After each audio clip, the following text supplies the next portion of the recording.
Hörmətli cənab baş nazir, əziz dost, hörmətli xanımlar və cənablar, ilk növbədə cənab baş nazir, dəvətə və qonaqpərvərliyə görə sizə təşəkkürümü bildirmək istəyirəm. Macaristana mən tez-tez gəlirəm. Son dəfə 2023-cü ildə gəlmişəm. Siz də Azərbaycana tez-tez gəlirsiniz. Sizin son səfəriniz keçən ilin noyabr ayında olmuşdu. Yəni, bu onu göstərir ki, aramızda olan təmaslar müntəzəm xarakter daşıyır və Macaristan-Azərbaycan əlaqələri uğurlu inkişaf edir. Biz dost ölkələrik, strateji tərəfdaşıq və bugün danışıqlar zamanı və məhdud tərkibdə keçirilmiş görüş zamanı bir daha gördük ki, bir çox məsələlər üzrə mövqeyimiz üst-üstə düşür. Bugün dəyişən dünyada gedən proseslərə nəzər saldıqda yenə də mövqelərimizdə elə bir böyük fərq yoxdur. Macarıstanla Azərbaycan arasında bir çox oxşarlıqlar var. Birincisi bizim tarixi köklərimiz və bilirəm ki, Macar xalqı öz tarixi köklərinə çox bağlıdır. Ölkələrimizin əhalisinin təxminən eyni olması, ölkə ərazisi də demək olar ki, bir-birinə çox yaxındır. Oxşarlıqlardan biri də siz də qeyd etdiyiniz kimi Macaristan açıq dənizlərə çıxışı olmayan ölkədir. Azərbaycan da elə ölkələrdəndir. Düzdür, biz Xəzər dənizinin sahilində yerləşirik, ancaq açıq dənizlərə bizim də çıxışımız yoxdur. Bir də siz qeyd etdiniz ki, Macaristan müharibə aparan ölkə ilə həmsərhəddir. Biz də eyni vəziyyətdəyik. Siz bir müharibə aparan ölkə ilə, biz isə digəri ilə həmsərhədik.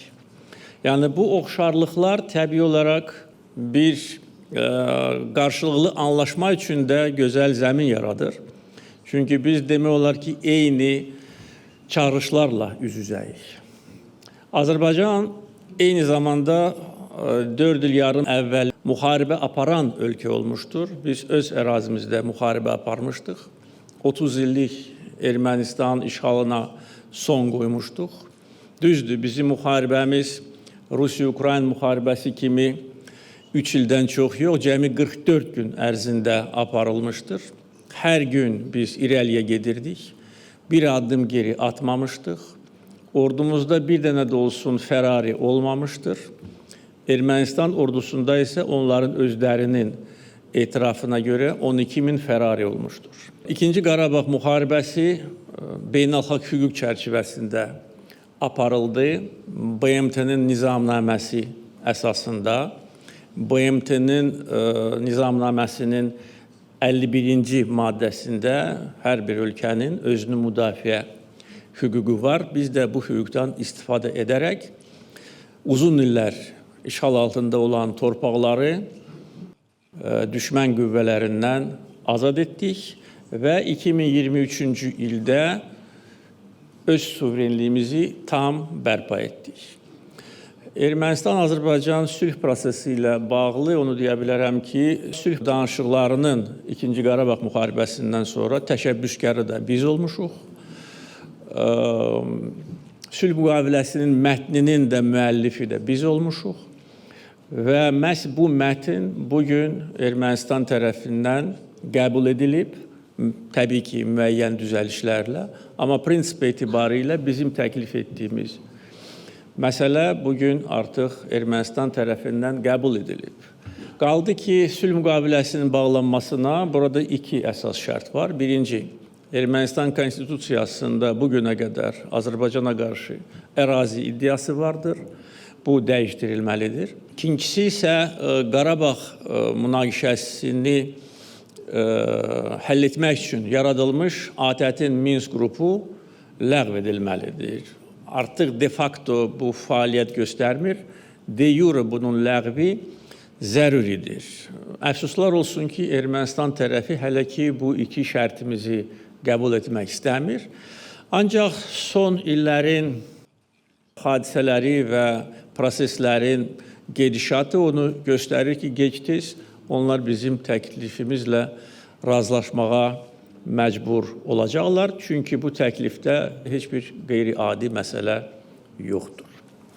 Bizim iki tərəfli gündəliyimiz də kifayət qədər genişdir. Biz bugün bunu geniş müzakirə etdik. Energetika sahəsində uğurlu əməkdaşlıq edirik. Macarıstan şirkətləri Azərbaycanın əsas iki neft və qaz layihəsində pay sahibidir. Azəri-Çıraq, Günəşli və Şağdəniz yataqlarında. Gələn ilin əvvəlində növbəti kontrakt imzalanacaqdır. Bu barədə də bugün fikir mübadiləsi aparıldı. Azərbaycanın quru neft yataqlarında Macarıstan şirkəti fəaliyyətə başlayacaq. Biz keçən ildən başlayaraq Macarıstana təbii qazın ixracına başlamışıq və mən bugün qeyd etdim və baş nazir burada qeyd etdi ki, Macarıstanın tələbatı olan səviyyədə biz qaz təminatı təşkil edə bilərik. Bizim qaz resurs bazamız kifayət qədər genişdir və genişlənir. Yeni qaz yataqları istismara veriləcək. Biz bugün 12 ölkəyə təbii qaz ixrac edirik. Onlardan 10'u Avropa ölkəsi, onlardan 8'i isə Avropa İttifaqı üzvüdür. Və Avropa Komissiyası Azərbaycanın Pan-Avropa qaz təchizatçı ölkə kimi və etibarlı tərəfdaş kimi tanıyır.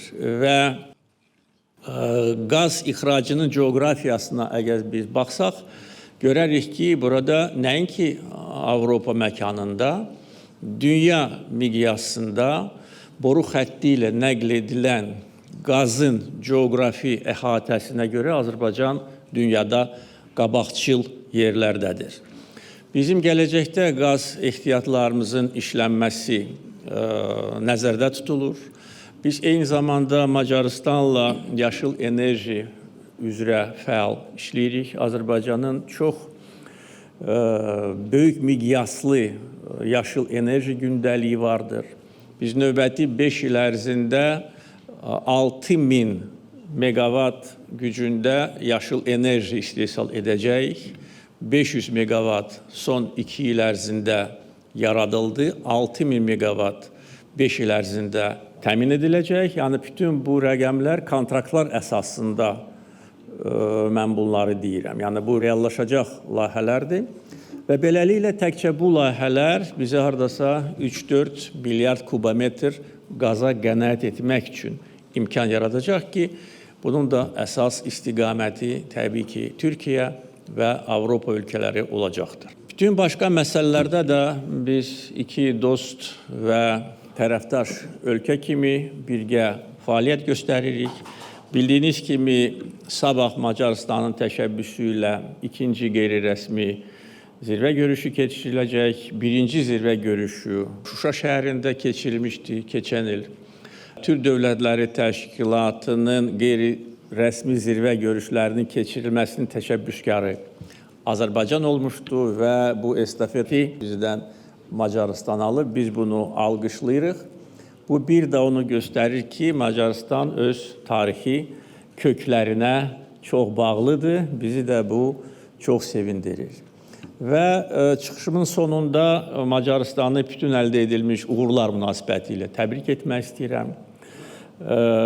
Biz bilirik ki, Macarıstan müstəqil siyasət aparan nadir ölkələrdən biridir. Xüsusilə Avropa İttifaqı çərçivəsində müstəqil siyasət aparmaq kifayət qədər çətindir. Çünki bir çox qaydalar var, bir çox oturuşmuş prinsiplər var və Avropa İttifaqının vahid xarici siyasəti təbii olaraq prinsiplərdən biridir. Buna baxmayaraq, dostum Viktor Orban həmişə Macarıstanın dövlət və milli maraqlarını hər şeydən üstün tutub. Biz bunu alqışlayırıq. Hər zaman Macarıstanın maraqlarını qoruyub və Macarıstan üçün nə xeyir gətirirsə, o təşəbbüslərə qoşulub. Nə xeyir gətirmirsə, o təşəbbüslərdən həmişə uzaq olub. Yenə də deyirəm, Avropa İttifaqının içində ola-ola bu siyasəti aparmaq doğrudan da böyük, deyə bilərəm ki, qəhrəmanlıq tələb edir. siyasi iradə tələb edir və düşünülmüş siyasət tələb edir. Bütün bunlar da Macaristanda var. Biz Macaristanı çox sevirik. Bu cümlədən bu amillərə görə və sizə və bütün dost Macar xalqına bu istiqamətdə yeni uğurlar arzuluyoruz. Sağ olun.